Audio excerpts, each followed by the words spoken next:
ছাঁটাইয়ের প্রতিবাদে নারায়ণগঞ্জে বিক্ষোভ করেছেন অরিয়ন ফার্মাসিউটিক্যালসের শ্রমিকেরা।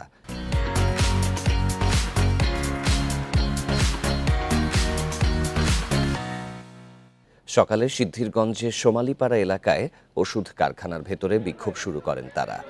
বেতন বৃদ্ধি সহ বেশ কয়েকটি দাবিতে এক সপ্তাহ ধরে আন্দোলনে শ্রমিকরা। মালিকপক্ষ ২৭শে নভেম্বরের মধ্যে দাবি পূরণের আশ্বাস দিলেও আন্দোলনে অংশ নেয়া ৩০ শ্রমিককে ছাঁটাই করা হয়। তাদেরকে কাজে পুনর্বহাল ও অভিযুক্ত এক কর্মকর্তার অপসারণ দাবিতে সকাল থেকে কারখানায় বিক্ষোভ শুরু হয়। পরে পুলিশ এসে পরিস্থিতি নিয়ন্ত্রণে আনে।